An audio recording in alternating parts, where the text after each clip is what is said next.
Galleries اور امینہ باہر کی جانب لپکی اور گلریز نے پانی پانی کا شور بلند کر دیا تھا۔ اس نے جا کر نوازش کو اٹھا کر اس کا سر اپنی گود میں رکھا اور اس کے منہ پر پانی کے چھینٹے مارنے لگی۔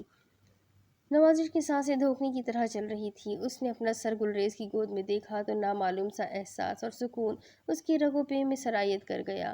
اس نے جیب سے موبائل نکال کر ایس پی عرفان سے رابطہ کیا تو پتہ چلا وہ اپنا کام تندہی اور چابک دستی سے کرنے کے لیے بالکل تیار بھی ہے، بلکہ وہی کر رہا ہے جو اسے کرنا چاہیے تھا۔ امینہ اور گلریز کو اس طرح نوازش کی خاطر بھاگتا دیکھ کر رمیز اور اندل بھی حیران تھے۔ وہ بھی ان لوگوں کے ساتھ باہر ہی کھڑے تھے۔ گلریز نوازش کو سہارا دے کر اندر لایا تو کافی ہاؤس کی مالک نے اس کے آگے کرسی رکھ دی۔ نوازش اپنی سانسیں درست کرتا ہوا گلریز سے مخاطب ہوا۔ شکریہ انکل۔ گلریز کی آنکھوں سے موٹے موٹے آنسو نکل کر نوازش اور اندل کو حیران کر گئے۔ امینہ نوازش کی طرف دیکھے جا رہی تھی۔ بیٹا، کوئی چوٹ تو نہیں لگی؟ امینہ کا لرزتا کانپتا لہجہ نوازش کو مزید تڑپا گیا۔ وہ اس کی آنکھوں میں دیکھتا ہوا بولا، چوٹ تو بہت گہری لگی ہے، مگر زخم دکھانے سے قاصر ہوں آنٹی۔ اس کا لب و لہجہ شکوہ و شکایت سے بھرپور تھا۔ چلو ہمارے ساتھ گھر چلو، گلریز نے کہا تو وہ نہ چاہتے ہوئے بھی مسکرانے لگا۔ اسی گھر میں جہاں سے مجھے اور سجل کو چور سمجھ کر نکلنا پڑا تھا۔ گلریز اس کی بات سن کر تڑپ گیا۔ نوازش نے اندل کی طرف دیکھا اور بولا، اندل، ابھی مجھے بہت کام ہے، سجل کے لیے ابھی بہت سے کٹھن مراحل ہے، دعا کرنا۔ وہ اٹھ کر جانے لگا تو امینہ نے آگے بڑھ کر اس کا ہاتھ تھام لیا۔ وہ اس کی طرف دیکھے جا رہی تھی۔ مجھے آپ سے کوئی شکایت نہیں ہے آنٹی، پلیز مجھے جانے دیں، یہ میرے دوست کی زندگی کا سوال ہے۔ امینہ اب وہاں اس کو کچھ بھی نہ کہہ سکی تھی کیونکہ اندل، رمیز کے علاوہ بہت سے لوگ وہاں جمع تھے۔ نوازش نے جیب سے موبائل نکالا اور ایس پی عرفان سے رابطہ کیا اور خود چلتا ہوا اپنی گاڑی کی طرف بڑھ گیا۔ فیضان صاحب، وہ لڑکا تو ایک ورک شاپ میں چلا گیا ہے جو کہ عرصے دراز سے بند ہے۔ اس کو سمجھ نہ آ رہی تھی کہ کیا کرے، مگر نوازش سمجھ گیا کہ عرصے دراز سے بند ورک شاپ میں لازماً کچھ نہ کچھ ہوگا۔ وہ ایس پی عرفان سے بولا، تمہارا انعام تمہیں تمہاری توقع سے بھی زیادہ مل جائے گا۔ ایس پی، اپنے تمام تھانوں کی پولیس مجمع جدید اسلحہ اور اس پرانی ورک شاپ کے ارد گرد لگا دو۔ مجھے یقین ہے کہ سجل کو یہیں قید کر کے رکھا گیا ہے۔ لیکن فیضان صاحب، آپ کا یقین غلط ہونے کی صورت میں وہ لوگ ہوشیار ہو جائیں گے اور سجل کو کوئی نقصان بھی پہنچا سکتے ہیں۔ وہ ایس پی تھا، اس نے دور کی سوچی تھی اور اسے اتنے بڑے آپریشن کے لیے بڑوں کی اجازت کی بھی ضرورت تھی، جن کی دستخط کے بعد ہی وہ اتنا بڑا آپریشن کر سکتا تھا، کیونکہ وہ اغواکاروں کا اگر ٹھکانہ نہ تھا تو پھر دوسری طرف سے مزاحمت بھی ہو سکتی تھی، اور وہ مزاحمت کس صورت میں ہو سکتی تھی ایس پی عرفان جانتا تھا، اور آپریشن ناکام ہونے کی صورت میں اس کی پیٹی بھی اتر سکتی تھی۔ وہ عجیب سے مخمصے میں پھنس گیا تھا۔ میری نوکری بھی جا سکتی ہے، وہ بولا۔ دیکھو عرفان صاحب، اگر خدا نخواستہ آپ کا یہ آپریشن ناکام ہوتا ہے تو بھی آپ کو میں بہت سا روپیہ دے سکتا ہوں، جو کہ آپ کی تمام عمر کے لیے کافی ہوگا۔ نوازش گاڑی میں بیٹھا اس کو چیخ چیخ کر کہہ رہا تھا، آپ اپنا کام کریں، آپ کو نوکری کی فکر نہیں کرنی چاہیے۔ میں گارنٹی دیتا ہوں، مجھ پر اعتبار کرو ایس پی عرفان۔ نوازش نے بھرپور مردانہ لہجے میں کہا تو ایس پی کو چاہ نہ چاہ حامی بھرنی پڑی۔ نوازش اس بند ورک شاپ سے کچھ فاصلے پر تھا۔ وہ ورک شاپ کے گیٹ کو اور پوری ورک شاپ کو نظر میں رکھے ہوئے تھا۔ ایس پی عرفان بھی کسی مکین گاہ میں چھپا ہوا اسی طرف دیکھ رہا ہوگا، یہ نوازش کا خیال تھا۔ اتنے میں ایک گنڈا نما آدمی اندر سے نکلا تو اس نے محتاط سے انداز میں ادھر ادھر دیکھا اور اندر کی جانب اشارہ کیا تو 3 آدمی اور باہر نکلتے ہوئے دکھائی دیے۔ انہوں نے ورک شاپ کا گیٹ بند کر دیا اور باہر کھڑی گاڑی میں سوار ہونے لگے، مگر اس سے پہلے کہ وہ گاڑی سٹارٹ کرتے، نوازش نے دیکھا کہ ارد گرد کی دکانوں سے سادہ کپڑوں میں ملبوس پولیس والوں نے اسلحہ کے زور پر اس گاڑی کو گھیر لیا اور اندر سوار 4 آدمیوں کو گردنوں سے پکڑ کر باہر نکالا۔ ان میں سے ایک نے بھاگنے کی کوشش کی تو دوسری طرف سے ایس پی نے اس کو زوردار دھکا دے کر سڑکوں کے بیچوں بیچ گرا دیا۔ بازار میں افراتفری پھیل گئی، لوگ اپنی اپنی دکانوں کے شٹر ڈاؤن کرنے لگے۔ نوازش گاڑی سے باہر نکل کر ان کی طرف بھاگتا ہوا گیا تو پولیس نے ان چاروں سے 3 ریوالور اور گولیاں برآمد کر لی تھی۔ یہ وہ اسلحہ تھا جو ان کو چلانے کا موقع ہی نہ ملا تھا۔ اندر کتنے آدمی ہیں؟ نوازش نے ایک پکڑے گئے مجرم سے پوچھا تو اس نے بولنے کی بجائے کہے لگانے شروع کر دیے، مگر دوسرے ہی لمحے ایک زوردار تھپڑ نے اس کے اوپر والے ہونٹ کو پھاڑ دیا تو وہ خوفزدہ نظر سے نوازش کو دیکھنے لگا۔ دو آدمی ہیں، واسق بھی اندر ہے، عرفان اس کو گریبان سے پکڑتا ہوا ایک قریبی دکان میں لے گیا تھا۔ وہ باب وہ باربر کی دکان تھی۔ عرفان نے وہاں سے اس طرح پکڑ کر اس کی شہرک پر رکھا تو وہ پھنسی پھنسی آواز میں بولا، واسق اور وہ آدمی جس کو اس نے اغوا کیا ہے۔ ایس پی عرفان، آپ کا آپریشن کامیاب ہونے والا ہے، ان سب کو باندھ کر گاڑی میں پھینک دو۔ نوازش نے موبائل پر ہینا عروج کا نمبر ملایا اور اس سے ایمرجنسی میں واسق کے باپ کا نمبر لیا اور پھر اس نمبر پر کال کی۔ ہیلو، میں جمیل سراج بات کر رہا ہوں۔ میں ایس پی عرفان بات کر رہا ہوں۔ آپ کے بیٹے کو پولیس نے اپنی پرانی حمید الدین ورک شاپ والے چوک میں گرفتار کر کے کان پکڑوائے ہے۔ آپ کو یاد کر رہا ہے، 7 منٹ ہیں آپ کے پاس۔ نوازش نے رابطہ منقطع کر دیا تو وہ ایس پی عرفان کی پھرتی پر حیران رہ گیا۔ اس نے پورے تھانوں کی پولیس بلوا لی تھی اور پولیس اہلکار جدید اسلحہ لے کر ورک شاپ کے ارد گرد کی دکانوں کی چھتوں پر پہنچ بھی گئے تھے۔ واسق کے باپ کو فون کیوں کیا؟ ایس پی عرفان اس کی منطق پر حیران تھا۔ اس کا باپ کل کو تمہارے لیے سردرد نہیں بنے گا کیونکہ وہ کافی پہنچ والا آدمی ہے۔ وہ اپنے بیٹے کو اس کے جرم اور ثبوت کے ساتھ اس بازار میں دیکھے گا تو کل کو تمہارے اس اقدام کو عدالت یا کہیں بھی چیلنج نہیں کر سکے گا۔ ایس پی عرفان اس کے پلان اور ذہنی چالاکی کی داد دینے لگا۔ فیضان صاحب، آپ کو تو پولیس میں ہونا چاہیے تھا۔ مجھے حق حلال کی روزی مل رہی ہے جو کہ میرے لیے کافی ہے۔ یہ براہ راست محکمہ پولیس پر گہری چوٹ تھی۔ انہوں نے دیکھا کہ ایک گاڑی بڑی تیز رفتاری سے مجمع کو چیرتی ہوئی نوازش کی گاڑی کے پاس آ کر رکی۔ اس میں سے ایک سوٹڈ بوٹڈ آدمی نکلا جو کافی گھبرایا ہوا تھا۔ وہ سیدھا ان کی طرف ہی بڑھ رہا تھا کیونکہ چوک میں یہ دونوں ہی کھڑے تھے اور باوردی پولیس ارد گرد کی چھتوں پر ایس پی عرفان کے اشارے کی منتظر تھی۔ کون ہے ایس پی عرفان؟ اس نے آتے ہی رعبدار آواز میں کہا۔ اور کہاں ہے میرا بیٹا؟ کس کی اتنی جرأت ہے کہ میرے بیٹے کو گرفتار کر کے اس کے کان پکڑوائے؟ مگر نوازش نے اس کے منہ پر زوردار تھپڑ مار کر اس کو حیران بھی کر دیا تھا اور رونے والا بھی کر دیا تھا۔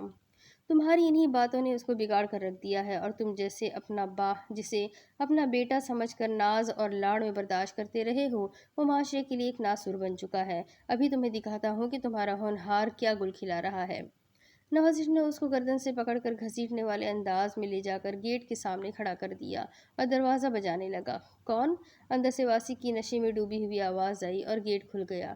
لیکن دوسرے ہی لمحہ پولیس نے عرفان کا اشارہ پا کر ورک شاپ کے صحن میں چھلانگیں لگا دی اور حیران اور پریشان واسق کو اس طرح جکڑ لیا کہ وہ ہلنے جلنے کے قابل بھی نہ رہا تھا۔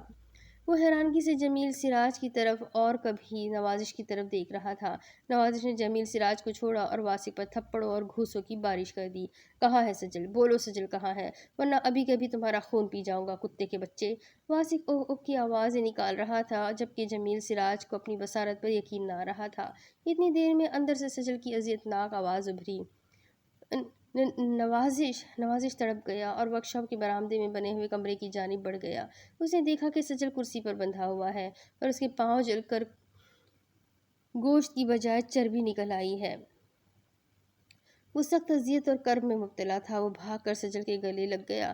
دونوں کی آنکھیں خون رونے لگی تھیں۔ نوازش نے اس کو کھولا تو گلریز اور رمیز بھی وہاں پہنچ چکے تھے۔ وہ بھی سجل کی حالت دیکھ کر کانپ کر رہ گئے تھے۔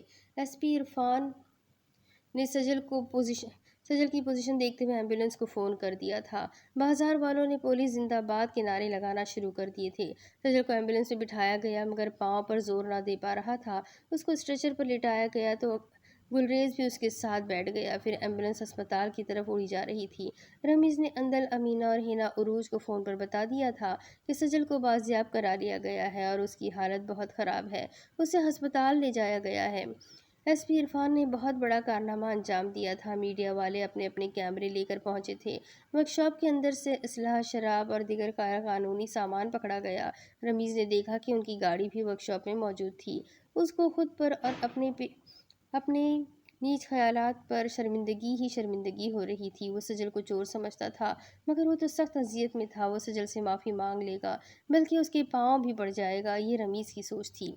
نوازش نے ایس پی عرفان کو اپنی گاڑی میں بٹھا کر ایک چیک دیا جس میں اچھی خاصی رقم بھری ہوئی تھی جو اس کا انعام تھا اور نوازش کا وعدہ بھی تھا۔ وہ خوش ہو گیا اور نوازش سے بولا، آپ اس کیس کے